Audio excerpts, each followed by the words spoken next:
দেখো ক্লাস 10 তোমাদের উপপাদ্যের স্পর্শক সংক্রান্ত উপপাদ্য এই চ্যাপ্টারটা বাকি আছে, চ্যাপ্টার 15, যেখানে আমরা স্পর্শক সংক্রান্ত 3টে উপপাদ্য করব।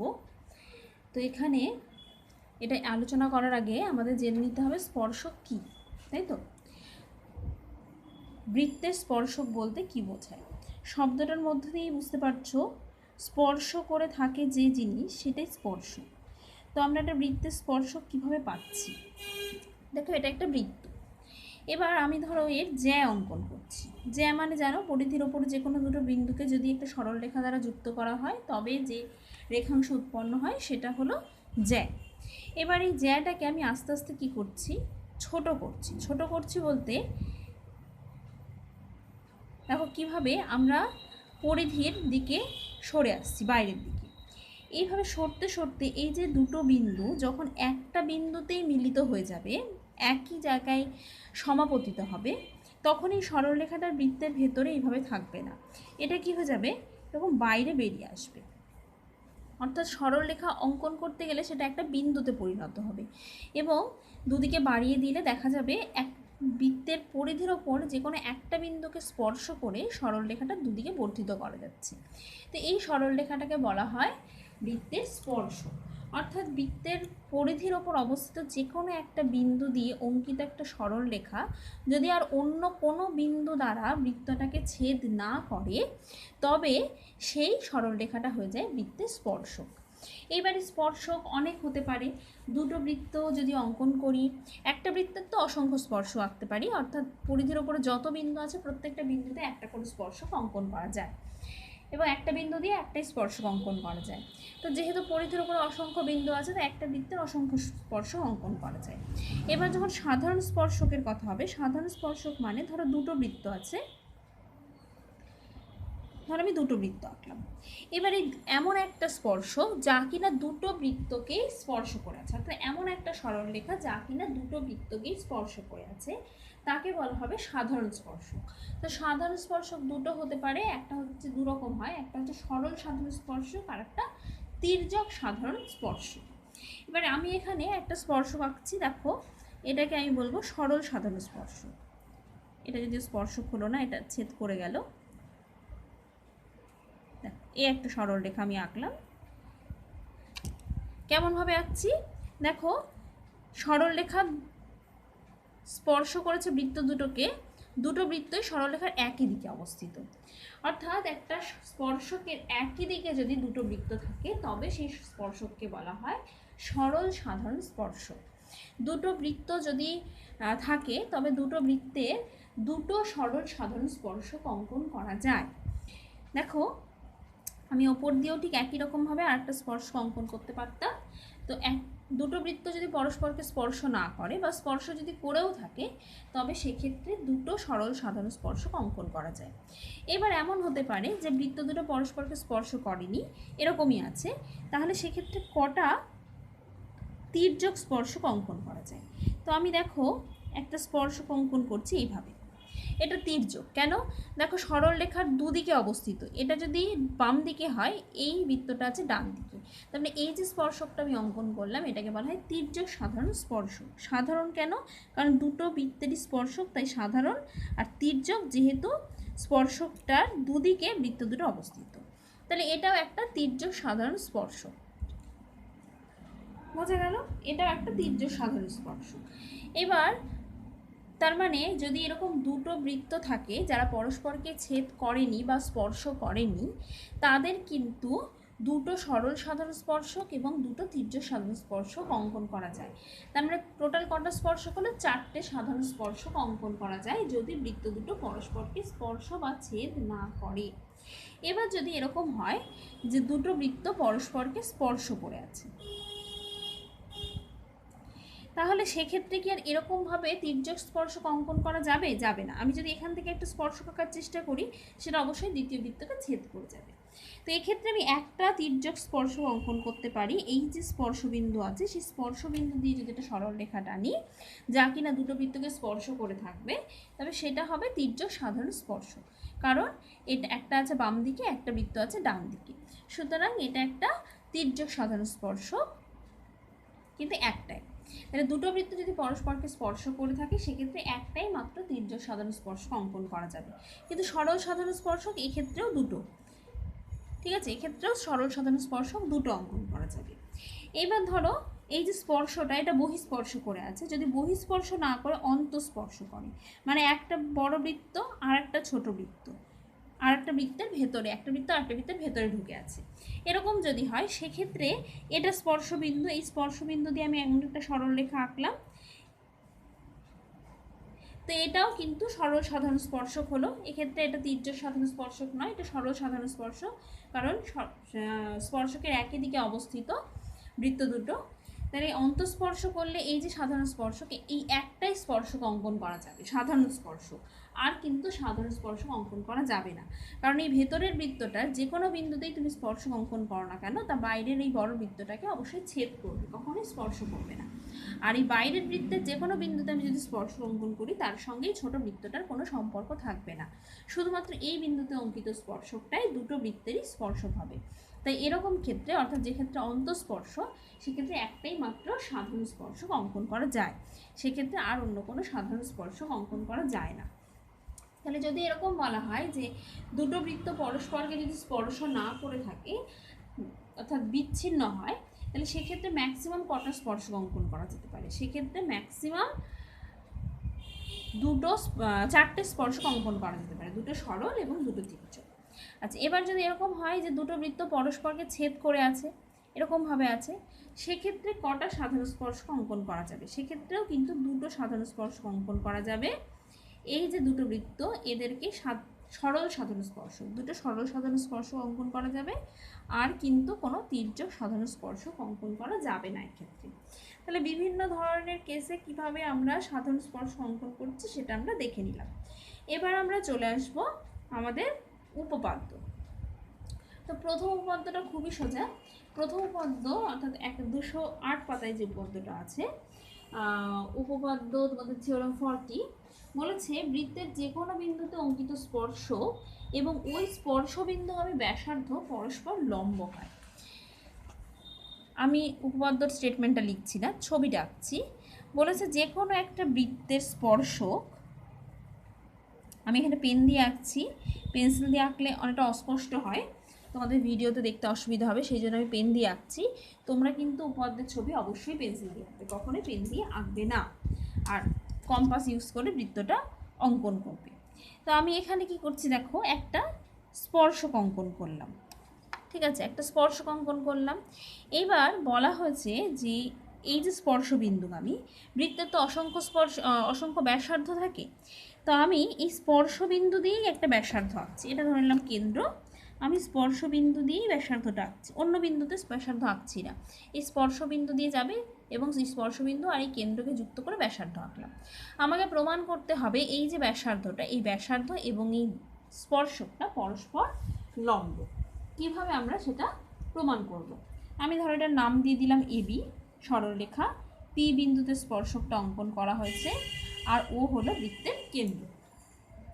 এবার আমরা একটা জিনিস শিখেছিলাম ক্লাস 8-এই, আমাদের একটা উপপাদ্য ছিল যে বৃত্তের কোনো সরলরেখার বহিস্থ কোনো বিন্দু থেকে ওই সরলরেখা পর্যন্ত যতগুলো সরলরেখা আঁকা যায় তার মধ্যে লম্ব দূরত্বটাই হচ্ছে সব থেকে ছোট, বা উল্টো দিকটাও সত্যি, সব থেকে ছোট যে সরলরেখাটা থাকে সেটাই হয়ে যায় লম্ব।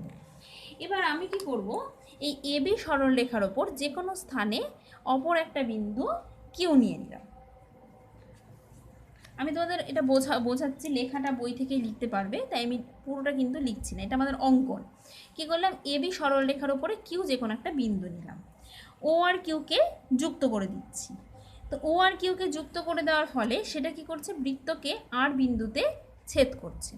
তাহলে আমি বলতে পারি ও কিউ সরলরেখাটা অবশ্যই ও আর এর থেকে বড়, ঠিক আছে, ও কিউ সরলরেখা ও আর এর থেকে বড়। তাহলে ও কিউ সরলরেখা ও আর এর থেকে বড় হলে ও আর সরলরেখা এবং ওপি সরলরেখার দৈর্ঘ্য সমান। আমরা জানি ও আর ইকুয়ালস টু ওপি, কারণ ব্যাসার্ধ একই বৃত্তের ব্যাসার্ধ। তার মানে এটাও বলা যেতে পারে যে ও কিউ সরলরেখাটা ওপির থেকে বড়। এবার কিউ তো যে কোনো একটা বিন্দু, এই এবি সরলরেখার ওপরে কিউ যে কোনো বিন্দু, তার মানে যে কোনো বিন্দু নেওয়া হলেই ও কিউ সরলরেখাটা ওপির থেকে সবসময়ই বড় হবে। সুতরাং আমি বলতে পারি ওপি হচ্ছে ক্ষুদ্রতম। ও থেকে এবি পর্যন্ত যত সরলরেখা আঁকা যাবে তার মধ্যে ওপি হলো ক্ষুদ্রতম। তাহলে ওপি যদি ক্ষুদ্রতম হয় তাহলে অবশ্যই ওপি লম্ব এবি। এটাই আমাদের প্রমাণ করার বিষয়বস্তু। মানে অ্যাকচুয়ালি এটা জাস্ট যুক্তি দিয়ে বুঝিয়ে দেওয়া, কোনো গাণিতিক প্রমাণ কিন্তু এখানে নেই, গাণিতিক প্রমাণ না, এটা জাস্ট যুক্তি নির্ভর প্রমাণ, একটা যুক্তি দিয়ে এটাকে বোঝানো। নেক্সট যেটা আমরা করব সেই উপপাদ্যটা অনেক বেশি সিস্টেমেটিক বলা যেতে পারে, যে বৃত্তের বহিস্থ কোনো বিন্দু থেকে যে দুটি স্পর্শক অঙ্কন করা যায়, এটা একটা জিনিস আমার বলা আগেই দরকার ছিল। আচ্ছা, যেটা আমার আগে একটু বলা দরকার ছিল সেটা হলো কোনো বৃত্তের বাইরে অবস্থিত কোনো বিন্দু থেকে বৃত্তটার উপরে দুটো স্পর্শক অঙ্কন করা যায়।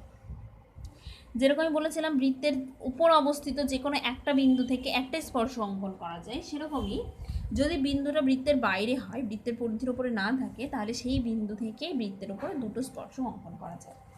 তো এইবার এখানে 41 নম্বর উপপাদ্যতে বলা হচ্ছে 41, এখানে বলা হচ্ছে যে বৃত্তের বহিস্থ বিন্দু থেকে যে দুটো স্পর্শক অঙ্কন করা যায়, ধরো এখানে বাইরে একটা বিন্দু আছে, এই বিন্দু থেকে আমি বৃত্তের উপরে যে দুটো স্পর্শক অঙ্কন করতে পারছি তাদের দৈর্ঘ্য সমান এবং তারা কেন্দ্রে সমান কোণ উৎপন্ন করে। ব্যাপারটা কীরকম সেটা একটু বুঝিয়ে দিই ছবিটা দেখিয়ে। দেখো, এই যে বহিস্থ বিন্দু থেকে আমি দুটো স্পর্শক আঁকলাম, এটা ধরো পি বিন্দু, এবং পি বিন্দু থেকে অঙ্কিত দুটো স্পর্শ বৃত্তকে এ এবং বি বিন্দুতে স্পর্শ করেছে। তাহলে এ থেকে পি এর যে দূরত্ব অর্থাৎ এপি, আর পি থেকে বি এর যে দূরত্ব অর্থাৎ বিপি, এই দুটো ইকুয়াল হবে। এটা আমাদের 1 নম্বর প্রমাণ, মানে প্রামাণ্য। সেকেন্ড বলছে ধরো ও বৃত্তের কেন্দ্র, তাহলে কেন্দ্রে উৎপন্ন কোণের মান সমান হবে, অর্থাৎ এ ও পি এবং বি ও পি এই দৈর্ঘ্য দুটো সমান হবে। আমি কি করছি, এই স্পর্শকের সঙ্গে কেন্দ্রকে যুক্ত করলাম, আর স্পর্শ বিন্দু দুটোর সঙ্গে কেন্দ্রকে যুক্ত করলাম, স্পর্শ বিন্দু দুটোর সঙ্গে কেন্দ্রকে যুক্ত করলাম। হ্যাঁ, তাহলে এই যে কোণটা, এই কোণটা এবং এই কোণটা, এই দুটো কোণ সমান, অর্থাৎ সেকেন্ড আমাদের প্রমাণ করতে হবে কোণ A O P is equal to কোণ বি ও পি। দেখো, এটা একবারেই প্রমাণ করা যাবে যদি আমরা দুটো যে ত্রিভুজ আছে এওপি ত্রিভুজ এবং বিওপি ত্রিভুজ, এদেরকে যদি সর্বসম প্রমাণ করতে পারি। তো সর্বসম প্রমাণ করাটা কিন্তু খুব একটা কষ্টের কিছু নয়। তো আমরা কি করছি, ত্রিভুজ এওপি আর ত্রিভুজ বিওপি লিখে নিলাম। এবার ত্রিভুজ এওপি আর বিওপি এর মধ্যে দেখো O A is equal to O B. কেন? কারণ একই বৃত্তের ব্যাসার্ধ, এটা নিয়ে কোনো সন্দেহ নেই। নেক্সট ওপি সাধারণ বাহু, ওপি সরলরেখাটা দুটো ত্রিভুজের মধ্যেই আছে। নেক্সট এই যে কোণটা, এই কোণটা কি, বিপি হলো ব্যাসার্ধ, বিপি হচ্ছে তোমার স্পর্শক এবং ওবি হলো স্পর্শবিন্দুগামী ব্যাসার্ধ। তার মানে এরা পরস্পর লম্ব। তার মানে আমি বলতে পারি ওবি লম্ব পিবি, আবার ওএ লম্ব এপি। সুতরাং কোণ O A P is equal to কোণ ও বিপি, এরা যেহেতু 90 ডিগ্রি, তাহলে তিনটে শর্ত হয়ে গেল না প্রমাণ, একটা দুটো সরল রেখা আর একটা কোণ সমান, তাই তো? রাইট অ্যাঙ্গেল, হাইপোটেনিয়াস আর সাইড, এটা সমান RHS। এই RHS শর্ত দিয়ে এই দুটো ত্রিভুজ হয়ে যাবে সর্বসম। আর এই দুটো ত্রিভুজ সর্বসম হওয়া মানেই তাদের অনুরূপ বাহু এবং অনুরূপ কোণগুলো সমান। এখানে অনুরূপ বাহুকে এপি আর পিবি, এই দুটো অনুরূপ বাহু, তার মানে এরা পরস্পর সমান। আর অনুরূপ কোণ বলতে এই কোণ দুটো সমান, ঠিক আছে? তার মানে এখান থেকে আমরা এটাও বুঝে গেলাম যে এই যে কোণ দুটো তৈরি হলো পি বিন্দুতে, এপিও বা ওপিএ আর ওপিবি, ওপিএ আর ওপিবি, এই দুটো কোণও কিন্তু সমান। এটা যদিও প্রমাণ করতে পারেনি, কিন্তু আমরা এই প্রমাণ থেকে এটাও পেয়ে গেলাম যে এই দুটো কোণ সমান। লেখা তোমাদের বইতে যা আছে সেটাই লিখবে। এটা আমি বোঝানোর জন্য শুধু তোমাদের বললাম, এটা কিন্তু লেখা নয়, ঠিক আছে। এবার নেক্সট আমরা 42 নম্বর উপপাদ্যে চলে যাব। উপপাদ্য 3টে আমি আজকে বলে দিচ্ছি, তারপরের দিন আমরা যে এক্সট্রাগুলো আছে, এক্সট্রা জ্যামিতি এবং যে এক্সারসাইজ আছে সেগুলো করব। তো উপপাদ্য 42 এখানে বলছে যদি দুটো বৃত্ত পরস্পরকে স্পর্শ করে তাহলে স্পর্শবিন্দুটি বৃত্তের কেন্দ্রদ্বয়ের সংযোজক সরলরেখার উপরে অবস্থিত। সেটা বহিঃস্পর্শ করতে পারে, অন্তঃস্পর্শ করতে পারে। এখানে দুটো ছবি আছে, তোমরা যে কোনো একটা ছবি আঁকবে, কোনো অসুবিধা নেই। যে কোনো একটা ছবি এঁকে সেই অনুযায়ী প্রমাণ করবে। তো আমি কি করছি, দুটো বৃত্ত আঁকছি পরস্পরকে স্পর্শ করে। তাহলে তাদের যে স্পর্শবিন্দু, অর্থাৎ এটাকে ধরো স্পর্শবিন্দু বলছে, এটার নাম দিলাম পি, এবং কেন্দ্র, এটাকে তোমরা এবিও নাম দিতে পারো বা XY নাম দিতে পারো, যা খুশি। তাহলে আমাদের কাজ হলো এই এ এবং বি বিন্দুকে যুক্ত করা। এ এবং বি বিন্দুকে যুক্ত করা, অ্যাকচুয়ালি এ বিকে যুক্ত